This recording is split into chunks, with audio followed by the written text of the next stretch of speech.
भारत की शुमाली रियासत उत्तराखंड में हिंदुत्व पसंद रहनुमाओं की जानिब से मुसलमानों के खिलाफ तशद्दुद की तकारीर के बाद पुलिस ने तहकीकात का आगाज़ करते हुए चंद सरगना अफराद को गिरफ्तार किया है।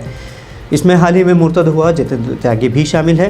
धर्म संसद के नाम पर हरिद्वार में एक मजहबी तकरीब के वीडियोज़ वायरल हुई थी, जिसमें वो इश्तियाल अंगेज़ तकारीर कर रहे थे। वीडियोज़ के सामने आने के बाद मुख्तलिफ हलकों की जानिब से शदीद गुस्से का इजहार किया गया था। साथ ही बैनुल अक़वामी सतह पर भी भारत की मकबूलियत को शदीद धचका लगा था। ये तकरीब 17 से 20 दिसंबर के दरमियान मुनक़िद की गई थी। हालांकि शुरू में पुलिस ने इस धर्म संसद से इंतहा पसंदी का पैगाम देने की सिमत में कोई मुकदमा दर्ज नहीं किया था, लेकिन बढ़ते दबाव के बाद अब मुकदमा दर्ज करते हुए इंतहा पसंदों को गिरफ्तार किया जा रहा है। इन इंतहा पसंदों में हिंदुत्व के हामी अहम मजहबी रहनुमा हैं, जो अक्सर वज़ीर आज़म नरेंद्र मोदी की भारतीय जनता पार्टी के वज़रा और अरकान के साथ नज़र आते हैं। इंसानी हुकूक़ के कारकुनों के मुताबिक मुसलमानों और दीगर अक़लियतों के ख़िलाफ़ नफ़रत अंगेज़ जराइम में 2014 के बाद से मुसलसल इजाफ़ा हुआ है।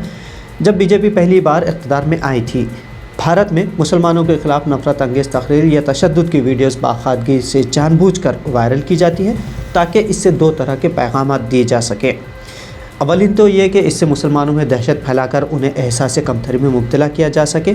दूसरा ये कि मज़हब के नाम पर हिंदुत्व हामियों को यकजा किया जाए, ताकि नफ़रत को मज़ीद बढ़ावा मिले।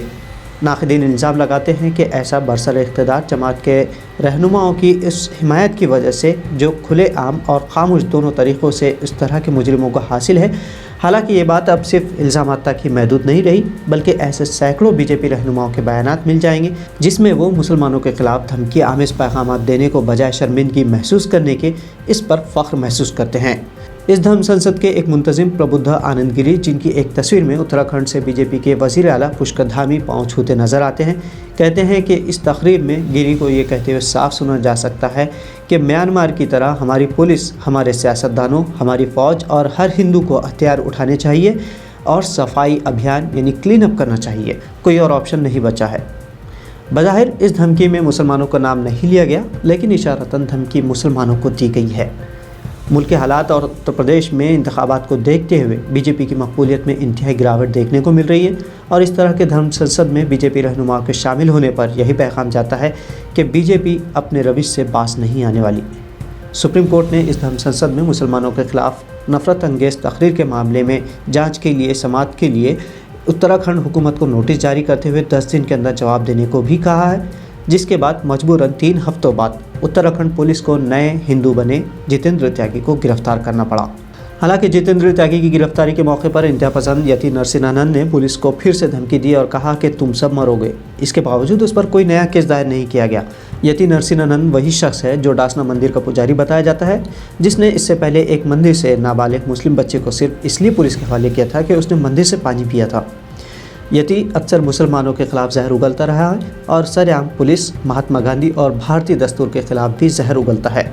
हालांकि यति नरसिंहानंद इस मामले में मुलजिम भी है, लेकिन उत्तराखंड पुलिस ने उसे अब तक गिरफ्तार नहीं किया, बल्कि उसे और साध्वी अन्नपूर्णा को पेश होने का अब तक सिर्फ नोटिस जारी किया है।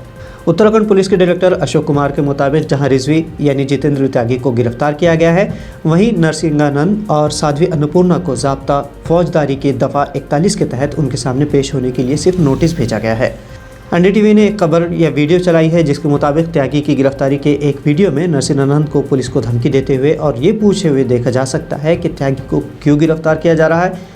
नरसिंहानंद को पुलिस को धमकी देते हुए सुना जा सकता है कि वो कह रहा है कि तुम सब मरोगे और अपने बच्चों को भी मरवाओगे। यति ने कहा कि वो जितेंद्र त्यागी के साथ है। क्या उसने ये अकेले काम किया? वो उन्हीं के भरोसे से हिंदू हुआ है। यानी फ़िलहाल सॉफ्ट टारगेट मलून जितेंद्र त्यागी है।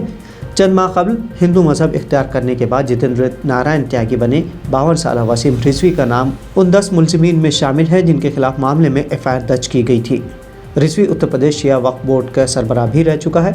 हरिद्वार में 17 से 19 दिसंबर तक हुए धर्म संसद में मुसलमानों की हेट स्पीच के मामले में ये पहली गिरफ्तारी है। इससे पहले मुसलमानों के खिलाफ भड़काऊ भाषणबाजी के नतीजे में आलमी कवरेज के बाद 2 जनवरी को उत्तराखंड के डायरेक्टर जनरल ऑफ पुलिस ने मामले की जांच के लिए एक SIT भी बनाई है, और फिर एक दिन बाद 3 जनवरी को धर्म संसद के सिलसिले में 10 अफराद के खिलाफ दूसरी FIR दर्ज की गई थी। धर्म संसद पर मरकज़ी हुकूमत समेत सिस्टम की खामोशी पर सवाल खड़े करते हुए मुल्क के 76 मारूफ वकीलों ने चीफ जस्टिस ऑफ इंडिया को एक खत लिखकर तशवीश का इजहार किया था। साथ ही कहा था कि ये जमहूरियत की बका आलमी तौर पर भारत की शनाख्त के लिए एक बड़ा बहरान है, क्योंकि इस तरह के प्रोग्राम से एक कम्युनिटी के कत्ले आम की अपील की जा रही है। इस खत में मामले की आज़ाद, काबिल एतमाद और गैर जानिबदाराना जाँच की हिदायत देने की मांग की गई थी। इसके बाद सुप्रीम कोर्ट ने मरकज़ी हुकूमत और उत्तराखंड हुकूमत दोनों को नोटिस भेजा था। आपको बता दें कि हरिद्वार में नफरत आमेज़ स्पीच का ये पहला मामला नहीं है। इससे कबल लिंचिंग और सरेआम धमकियाँ देने के साल 2014 से ट्रेंड बन चुका है, जिसमें कड़ियाँ आखिर बीजेपी उसके हामी इंतहा पसंद तंजीमों से मिलती है। भारतीय जमहूरी निज़ाम में मौजूदा खामियों को इस्तेमाल करते हुए इंतखाबात जीतने के बाद बीजेपी रहनुमा इस जमहूरी और दस्तूरी हुकूक को सलब करने की कोशिशों में मसरूफ़ है और इस तरह का माहौल बनाया जा रहा है जिससे मुसलमानों को दुर्गम दर्जे के शहरी बनाया जा सके। लेकिन उत्तर प्रदेश के अगले माह होने वाले इंतखाबात से कबल ही उसी के रहनुमाओं के पार्टी छोड़ने और उनके बयानात ने बीजेपी की असल खोल कर रख दी है। पार्टी छोड़ने वाले कई रहनुमाओं ने बीजेपी को आड़े हाथों लेते हुए उसकी सच्चाई बयान कर दी है। उत्तर प्रदेश के आम इंतखाबात हकीकत में बीजेपी के लिए आइंदा आम इंतखाबात के लिए एक पॉलिसी साजी की हैसियत से अहम है और बीजेपी चाहती है कि वो हिंदुत्व एजेंडे के पसे पर्दा उसकी इंतहा पसंदी को आम आवाम में इस तरह सराहियत कर दे कि मुस्तकबिल में वो आवाम को एक भीड़ और ज़ॉम्बीज़ की तरह इस्तेमाल कर सके।